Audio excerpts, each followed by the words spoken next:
Hello viewers. இன்னைக்கு நம்ம வீடியோவில் என்ன பார்க்க போகிறோம் அப்படின்னா ட்ரேடிங் இண்டிகேட்டர்ஸ் பற்றி தான் பார்க்க போகிறோம். ஏன்னா லாஸ்ட் வீடியோவில் நம்ம வந்து டைப்ஸ் பற்றி பார்த்துருந்தோம் இல்லையா. அதில் ஒன் ஆஃப் த டைப்ஸ் வந்து இண்டிகேட்டர்ஸ். அந்த இண்டிகேட்டர்ஸ் ஸ்ட்ராட்டஜிஸ் யூஸ் பண்ணி நம்ம எப்படி ட்ரேட் பண்ணலாம் அப்படிங்கிறத இதில் சொல்ல போகிறேன்.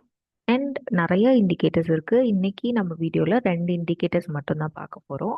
அதில் ஃபர்ஸ்ட் என்ன அப்படின்னா நாக்ஸ்வெல் அப்படிங்கிற ஒரு இண்டிகேட்டர், ஆர்பிகே அப்படின்னு நான் சிம்பிளிஃபை பண்ணி சொல்லுவேன், நான் யூஸ் பண்ணிக்கிறேன். அதனால நீங்கள் வந்து இண்டிகேட்டர்ஸில் போய் தேடி பார்த்தீங்க அப்படின்னா ரா புக்கர்ஸ் நாக்ஸ்வெல் டைவர்ஜென்ஸ் அப்படின்னு இருக்கும். அதுக்கு முன்னாடி லைக் கேண்டில்ஸ்னா என்ன அப்படிங்கிறத ஃபர்ஸ்ட் பார்த்துருவோம். மோஸ்ட்லி எல்லாருக்கும் தெரிஞ்சிருக்கும், இருந்தாலும் ஷார்ட்டாக சொல்லிடுறேன். இது ரெட் கேண்டில், இது கிரீன் கேண்டில்னு சொல்லுவோம். ரெட் கேண்டில் வந்து மார்க்கெட்டில் அன்னைக்கு இங்கே ஸ்டார்ட் ஆகி இங்கே முடியுது அப்படின்னா அது வந்து ரெட்டில் இருக்கும். க்ரீன் வந்து கீழே ஸ்டார்ட் ஆகி மேலே முடியுது அப்படின்னா அது வந்து க்ரீன் கலரில் இருக்கும். இந்த கேண்டில்ஸ் கூட நமக்கு சில லைன்ஸ் வந்து இல்லை கர்வ்ஸ் வந்து ட்ராவல் பண்ணும். அதை தான் நம்ம இண்டிகேட்டர்ஸ் அப்படின்னு சொல்கிறோம். ஃபர்ஸ்ட் இண்டிகேட்டர்ஸ் ரா புக்கர் நாக்ஸ்வெல் டைவர்ஜென்ஸ். நீங்கள் இங்கே சர்ச் பண்ணீங்கன்னா உங்களுக்கு கிடைக்கும். நான் ஸ்டார் போட்டு வச்சிருக்கிறதுனால ஃபர்ஸ்டே இருக்குது, ஸ்பெல்லிங் பார்த்துக்கோங்க. அண்ட் இந்த ரா புக்கரில் நம்ம கொஞ்சம் செட்டிங்ஸ் பண்ணோம் அப்படின்னா நமக்கு கொஞ்சம் ஈஸியாக இருக்கும். அதில் செட்டிங்ஸ்குள்ளே போயிட்டு இன்புட்ஸ் இருக்குது, அதில் 3 காலம்ஸ் இருக்கு இல்லையா. இப்போ இந்த 3 ரோஸில் பார் பேக் பீரியட் வந்து 200, அது அப்படியே இருக்கட்டும். ஆர்எஸ்ஐ பீரியட் நான் ஆல்ரெடி செட் பண்ணி வச்சதுனால அப்படி இருக்குன்னு நினைக்கிறேன். RSI period 14, momentum period 20. இந்த மாதிரி மூணுத்தையும் செட் பண்ணி வச்சுக்கோங்க. ஏன்னா இந்த ரேஞ்சில் பார்க்கும்போது நமக்கு வந்து ஒரு நல்ல அவுட்புட் கிடைக்குது, அதனால சொல்கிறேன். ஸோ இந்த மாதிரி செட் பண்ணிவிட்டு ஓகே கொடுத்துட்டீங்க அப்படின்னா உங்களுக்கு லைன்ஸ் வந்து ஃபார்ம் ஆகும். ஆனால் இது வந்து எப்பயாச்சும் தான் ஃபார்ம் ஆகும். டெய்லிலாம் நம்ம வந்து பார்க்க முடியாது. லைக் டெய்லி பார்க்க முடியாதுன்னா நம்ம டெய்லி இதை வந்து கோத்ரூ பண்ணிகிட்டே இருந்தோம் அப்படின்னா என்னைக்காவது ஒரு நாள் இந்த லைன் ஃபார்ம் ஆகும். எல்லா லைனுமே நமக்கு வந்து ஸ்ட்ரைட் லைனாக தான் இருக்கும். அப்படி இருக்கும்போது இதில் 2 லைன்ஸ் இருக்குது. ஒன்று வந்து அப் ட்ரெண்ட் லைன், இன்னொன்று வந்து டவுன் ட்ரெண்ட் லைன்.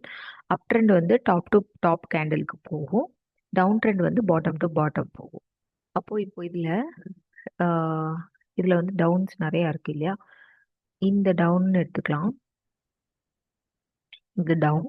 இதில் வந்து நமக்கு ஸ்டார்டிங் பாயிண்ட் தேவையே இல்லை, எண்டிங் பாயிண்ட் மட்டும் பார்த்துக்கலாம். ஏன்னா ஸ்டார்ட் பண்ணும்போது நமக்கு தெரியாது, எண்டிங்க்கு அப்புறம் தான் நமக்கு தெரியும். இன்னைக்கு ஃபார்ம் ஆகுது அப்படின்னா நம்ம மறுநாள் தான் பார்ப்போம்.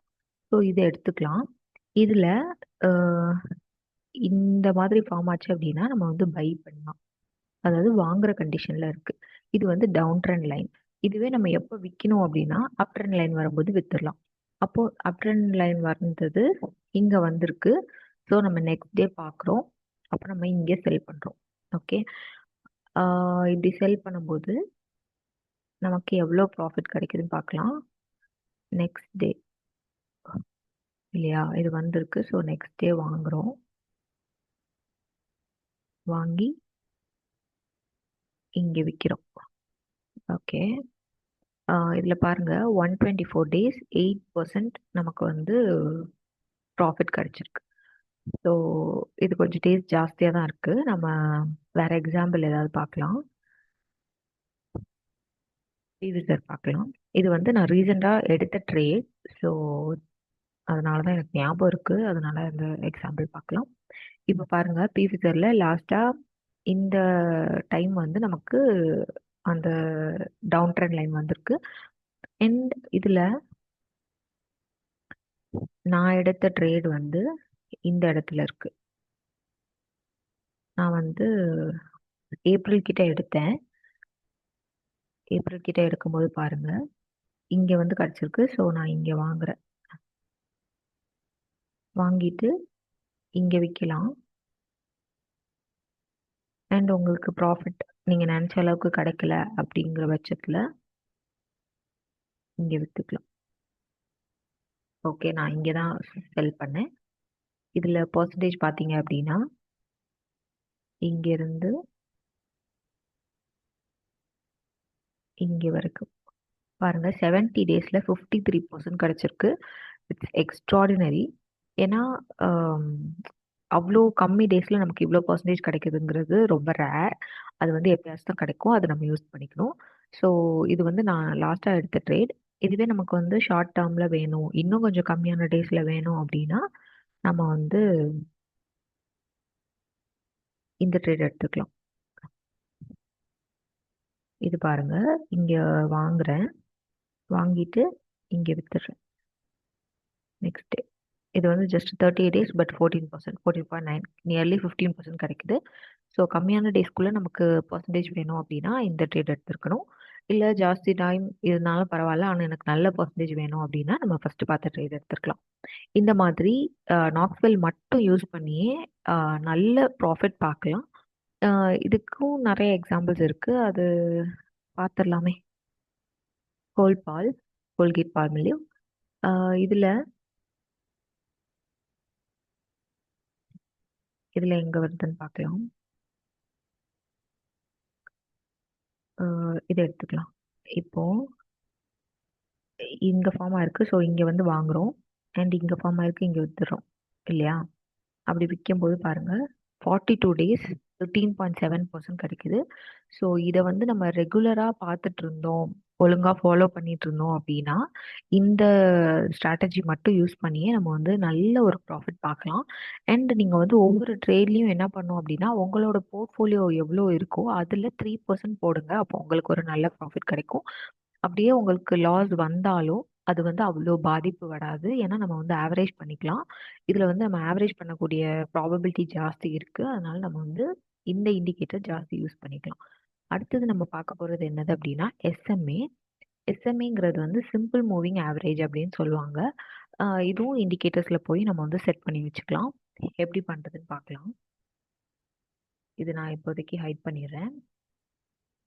இண்டிகேட்டர்ஸில் போயிட்டு சிம்பிள் மூவிங் ஆவரேஜஸ், நிறைய சிம்பிள் மூவிங் ஆவரேஜ் இருக்கும். அதில் நம்ம வந்து எடுக்க போகிறது என்னது அப்படின்னா 50, 100, 200 தான் எடுக்க போகிறோம்.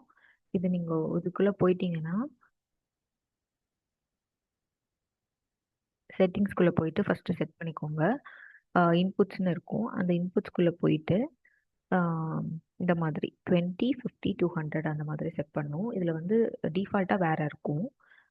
இந்த 50, 100, 200 அப்படிங்கிறது வந்து என்னன்னா நான் வந்து 20 டேஸ்னு செட் பண்ணியிருக்கேன். இது வந்து 20 டேஸ் எவ்வளோ ஆவரேஜ் கிடைக்குதுன்னு காமிக்கும். இது 50 டேஸ் எவ்வளோ ஆவரேஜ், இது 200 டேஸ் எவ்வளோ ஆவரேஜ்னு காமிக்கும். இது வந்து நமக்கு கேண்டில்ஸ் கூடயே நமக்கு ட்ராவல் ஆகிட்டே இருக்கும். ஆனால் நாக்ஸ்வெல் வந்து அப்படி இல்லை. எப்பயாச்சும் தான் அது வந்து என்ன சொல்கிறது தெரியும், எப்பயாவது தான் ஃபார்ம் ஆகும். ஆனால் இது அப்படி இல்லை, ஃபுல்லாக ட்ராவல் பண்ணும். இதில் வந்து ஸ்டாப் லாஸ் இல்லை. ஏன்னா நம்ம வந்து இதில் ஃபுல்லாமே இண்டிகேட்டர்ஸ் தான் யூஸ் பண்ணுறோம். அண்ட் இதில் வந்து ஆவரேஜ் பண்ண முடியாது. அதனால நான் வந்து மோஸ்ட்லி யூஸ் பண்ணுறது நாக்ஸ்வெல் யூஸ் பண்ணுறேன். அண்ட் இது எப்படின்னு நம்ம பார்த்துடலாம்.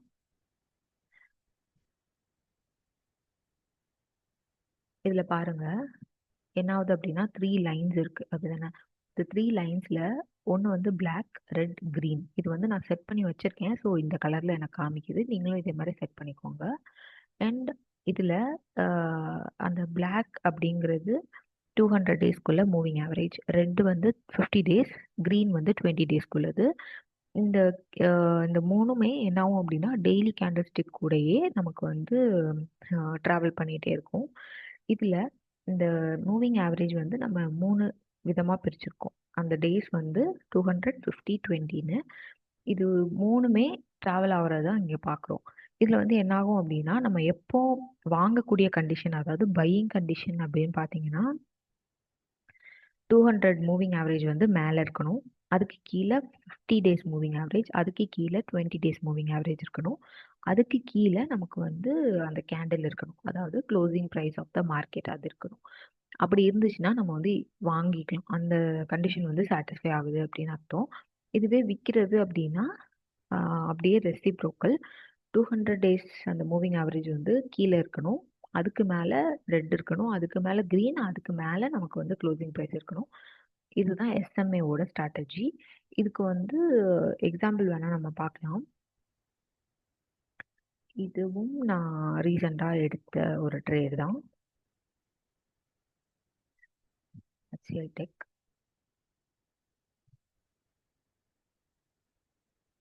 நான் சொல்ற எல்லாமே என்எஸ்சி தான். அத வந்து ஃபர்ஸ்ட்டு ஆ ஞாபகம் வச்சுக்கோங்க. ஏன்னா பிஎஸ்சில போய் தேடுனா இந்த மாதிரி கிடைக்காது.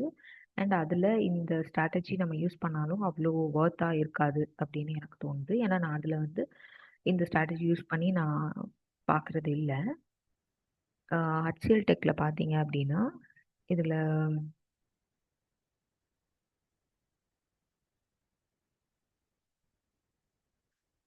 என்ன சொன்னோம், வாங்குற கண்டிஷனுக்கு கிரீனுக்கு கீழ நமக்கு வந்து க்ளோசிங் பிரைஸ் இருக்கணும் இல்லையா?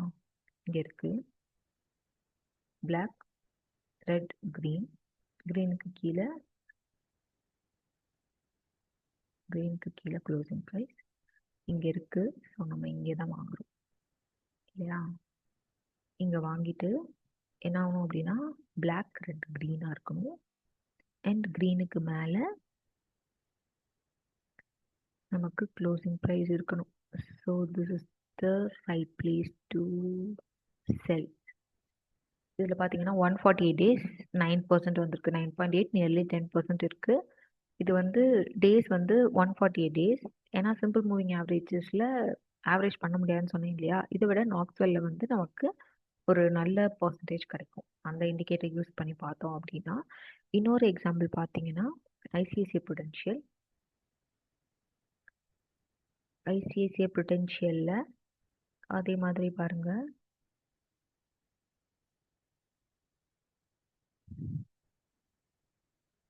சாரி, இப்போ இதுல நமக்கு எப்படி இருக்கணும்னா, பிளாக், ரெட், கிரீன் இருக்கணும். கிரீனுக்கு கீழே நமக்கு க்ளோசிங் ப்ரைஸ் இருக்கணும். அப்படி பார்த்தோம்னா பிளாக், ரெட், கிரீன் இங்க இருக்கு. ஸோ இந்த இடத்துல வாங்குறோம். இங்க வாங்கி பிளாக், ரெட், கிரீன் இங்க வருது. இதோட மேல இருக்கணும் க்ளோசிங் ப்ரைஸ். ஸோ இன்னைக்கு விற்கிறோம். பார்த்தீங்கன்னா 76 டேஸ் 10% கிடைக்குது நமக்கு. ஸோ இந்த மாதிரி நம்ம இண்டிகேட்டர்ஸ் யூஸ் பண்ணி நம்ம ட்ரேட் பண்ணோம் அப்படின்னா ரொம்பவே ஈஸியாக இருக்கும். இதை யூஸ் பண்ணி பாருங்க. ஏதாவது டவுட்ஸ் இருந்துச்சுன்னா கமெண்ட் செக்ஷனில் கேளுங்க. அடுத்த வாரம் இன்னொரு வீடியோவோட சந்திக்கிறேன். And then bye from Raji. Trading பற்றி நல்லாவே தெரிஞ்சிருச்சு. ஸோ இன்னும் ஏன் waiting? Happy trading. Thank you for வாட்சிங் வியூவர்ஸ். டாடா, பாய் பாய்.